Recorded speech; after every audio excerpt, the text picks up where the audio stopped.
Пусть бегут неуклюже пешеходы по лужам, а вода по асфальту рекой. И неясно прохожим в этот день непогожий, почему So я nice. веселый такой. Can you see yourself? Yeah, I А can. я I look a lot better than I feel. на Valeria у прохожих Dikoviskaya. So close. So So close. Should I try it again? Do you want me to correct you and then you can try again? I was going to start with my first name. Okay, Valeria. Valeria.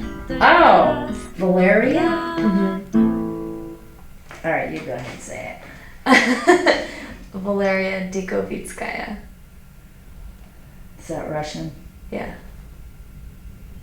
How's it feel to be Russian in America today?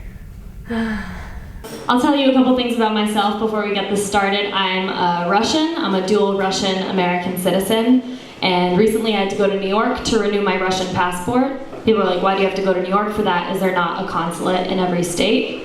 And that would make sense, but it's more efficient for me to go directly to Trump Tower. Somehow, I don't know. What y'all may not realize is soon we'll all be dual Russian-American citizens. And there are some perks to that. It's not all bad. You can enter Russia without a visa. You don't have to pay for a visa if you're a Russian citizen. You can get offended at any Hollywood action movie ever. And this one's quirky. You get access to the Democratic National Committee's email server. I don't know what y'all are going to do with those emails. I would like to use them to as like reading material to teach Betsy DeVos to read. Y'all with me on that? Cool. I grew up in Boulder, Colorado. Ooh. Yeah. It's really beautiful there and people are super nice. My family went there. From Russia? Yeah, we moved there when I was a baby from Russia because there was a Jewish organization that had an open spot to sponsor a family.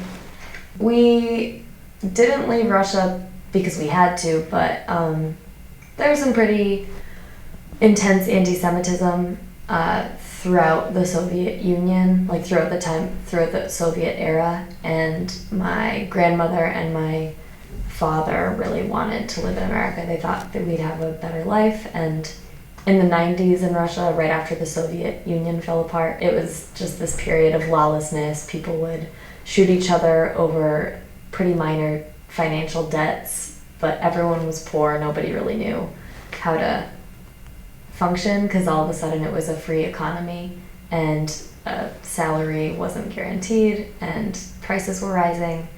And it just became pretty dangerous because the immigration window for Jewish refugees from former Soviet countries opened in America. My grandmother kind of really spearheaded us moving. But your nickname, for people like me, is Vally D. Yeah. And that's also your performance name. And so a Google search, IMDb page, a SoundCloud page, a Goodreads page, a profile on Angel List, and a LinkedIn page. So, Vally, I thought you were a comedian. Who is Vally D? Ooh, what a big question. Probably anyone.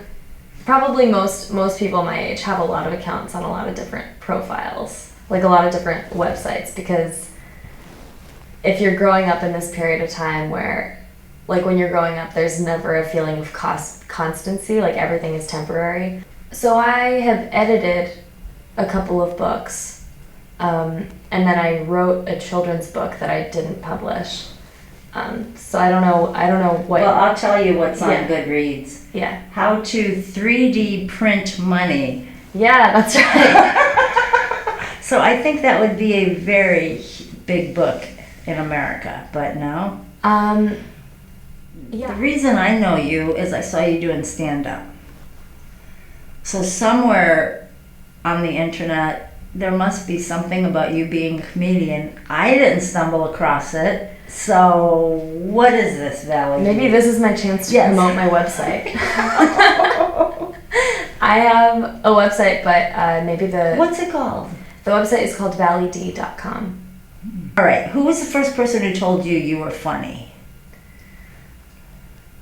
I think when I was in middle school, I would kind of horse around, joke around, and my friends in middle school voted me funniest in 8th grade. So I won funniest in 8th grade, and that was probably the first time that I felt like external validation for that. And I was in the talent show, and I did like a little stand-up set. The other day, I was walking in Boston, and in graffiti on the ground in front of me, it said, "Fuck Trump," which was fine.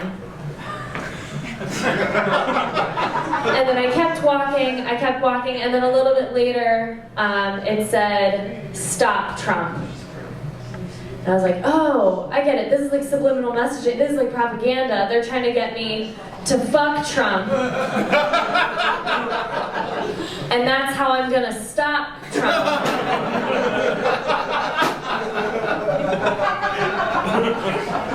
Like, I'm gonna distract him from his day job with my body. Keep him in my Oval Office. What is it like to be a feminist in 2017? As a young woman. Yeah.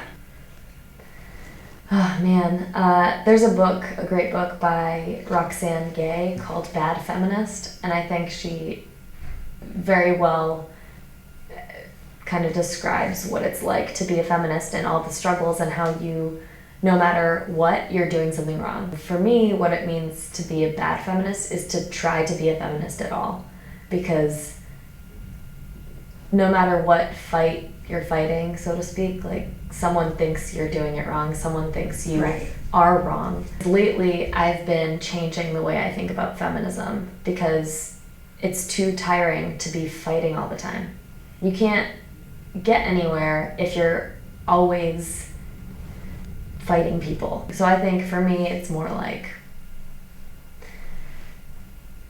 just trying to do the things that I like to do, and maybe I'm setting an example for women who don't realize that they can be doing certain things, and maybe I'm setting an example for men who don't think women are interested or are good at doing certain things.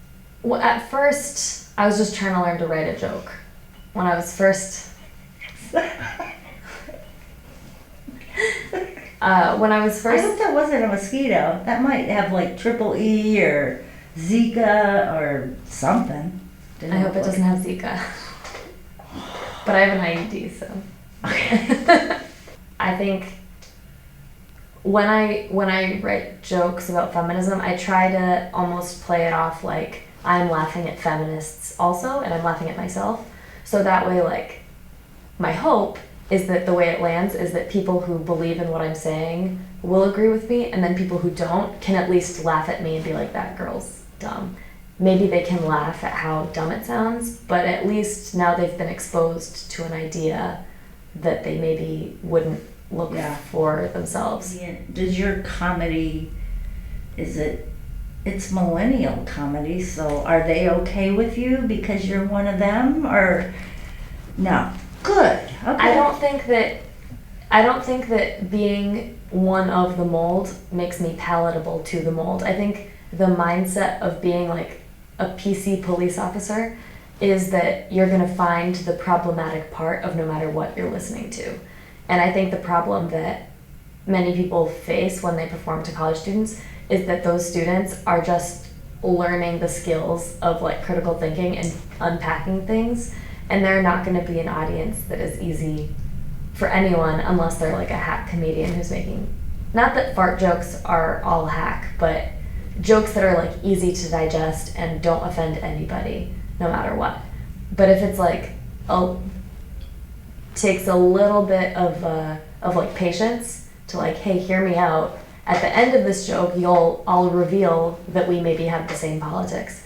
But in the meantime, you have to just sit back and accept what I'm saying. And I think that moment is really tricky. I think it's much more normalized to talk about depression now.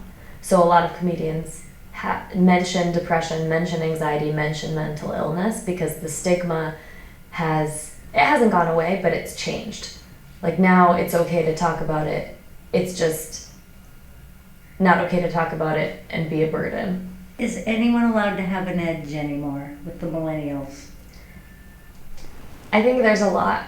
We talk about safe spaces a lot, and I think, I don't know, sometimes there's controversy around this person spews like hate speech, says words that are really offensive, like, I don't know, racial slurs, other kinds of slurs, and those slurs and explicit threats of violence, those people are usually barred from open mics and shows and stuff, and they're uninvited to appear at certain events. But I think edginess is still cool. Do you have any jokes for the road? This is pretty dark, since you've been asking me about dark stuff. This is an older joke. I wrote this in like September. Okay. A friend told me recently that Jews never die in horror movies. I was like, oh, have you seen Schindler's List? Прилетит вдруг волшебник в голубом вертолете и бесплатно покажет кино. С днем рождения поздравит и, наверное, оставит мне в подарок 500 эскимо. А я играю на гармошке у прохожих на виду. К сожалению, день рождения только раз в году. К сожалению, день рождения только раз в году.